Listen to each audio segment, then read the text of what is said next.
Hey folks, welcome to evening prayer with the people of Trinity United Church in Prince George, British Columbia. We're really glad you're able to spend some time with us this evening, acknowledging everything that's happened in the last 24 hours, grounding it all in prayer with one another and with God, trusting that whenever we do that, something different can emerge, can happen in our lives and in the lives of those we love and care about, and indeed around the world. This evening, I found myself reflecting on what does it mean to wait? I mean, we're waiting. We've talked a lot about that over the last couple of weeks. The season of Advent is all about waiting. We're waiting for something to change with COVID-19. We're waiting for vaccines. We're waiting for distribution lists. We're waiting for curves to show signs of flattening and decreasing. We're waiting, waiting, waiting, waiting. And I was reminded today that we need to be careful that we're not waiting on COVID-19. Now, that might sound obvious, and it might even sound a little silly to a certain degree, but the notion that we're just sitting around waiting for the next update or waiting for the next set of restrictions or waiting for news that the restrictions are being lifted or vaccines are being delivered or how the rollout is happening and how well it's going, simply waiting around for that isn't really that helpful. There's so much still going on in our lives and in the world, so much good that we can do, so many relationships we can nurture and sustain and foster and maintain, that we don't need to wait for the COVID virus to give us permission to do that. We already have that permission, and we already have the ability. It's like we're waiting for COVID to give us permission to celebrate Christmas. Well, we don't need COVID's permission. Christmas can't be canceled. Christmas isn't something like a sporting event that you can say, no, it's canceled. Sorry, folks. We'll refund the cost of your tickets, but you don't get to watch hockey tonight. That's not how Christmas works. Christmas is something that we embody. It's a story that defines who we are as Christians and as disciples of Jesus. You can't cancel that any more than you could cancel hope or peace or joy or love, compassion and understanding. Those aren't things you can cancel. So what are you really waiting for this year? This Advent season, beyond COVID? And beyond the waiting, what are we prepared to do as a result of that waiting?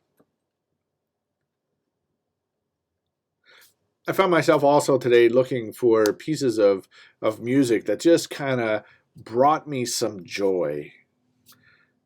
It's a weird space to be in. It's kind of like hump day for Advent, where we're somewhere between Advent 2, not yet to Advent 3, smack dab in the middle of it all. We've been waiting for as long as there is left to wait. And I came across this version of Carol of the Bells that I want to share with you from the Piano Guys. Ironically, their name suggests there's going to be a piano in it. It's really about one person playing 12 parts on a cello, or 12 cellos playing one piece, if you were to do it that way. It's just a fun version of Carol of the Bells. I invite you to watch it with me, pondering what it is we're waiting for in the middle of Advent.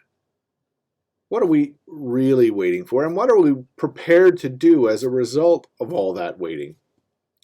Are we prepared to wear masks for another 6 months? 9? Are we prepared to let others get vaccines before us?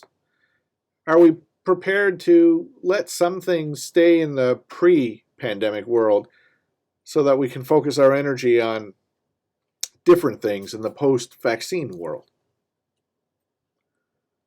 Where does that all lead us? There's a scene in the video that they keep going back to of of the main person playing the cello, surrounded by people who are just moving around them, and there they are kind of playing in their midst. I think we need to be careful that that doesn't become synonymous with our waiting. That while we're waiting for things to change in the world, life continues to happen and swirl around us, but we're so focused on our waiting that we miss out. That really would be sad if that's what this pandemic caused to happen. Creator, you call us into periods of waiting, not so that we can miss what's going on around us, not so we can be islands in the midst of turbulent seas, or that somehow we can check out of the world, ignore what's happening in life. Instead, you call us into periods of waiting so that we can become more observant, more present, more engaged, more observant,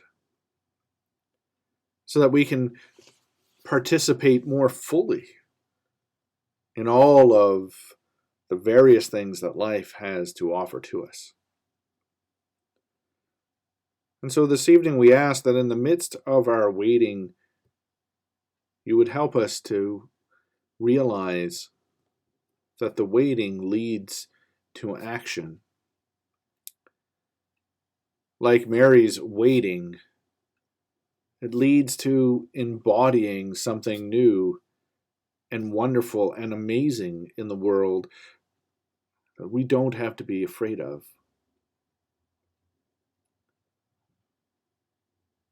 We acknowledge, O God, that during this day there have been those whose waiting has brought responses that they definitely did not want to receive.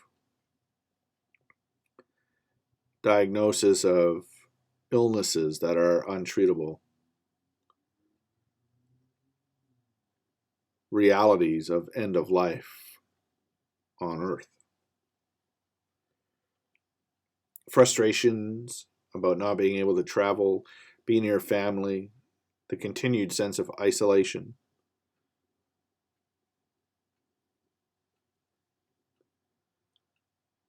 Realities that a job isn't going to happen, a raise isn't in the cards, that more security won't be realized. Help us to be mindful of the fullness of human experience so that we might create loving and caring and affirming space for one another in the midst of that diversity. Help us to be mindful that, like bells ringing on Christmas Day, our actions reverberate between ourselves and others, the people we meet and experience each and every day, the folks we see on Zoom and FaceTime and communicate with in other ways. Our sound, our expression, our embodiment, our way of being in the world connects to others.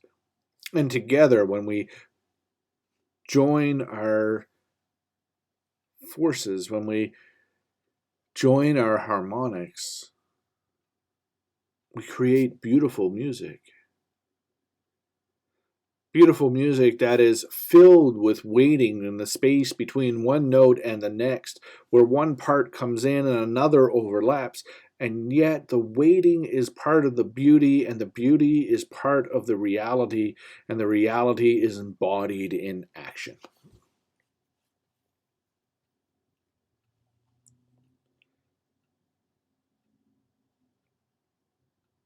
So help us to wait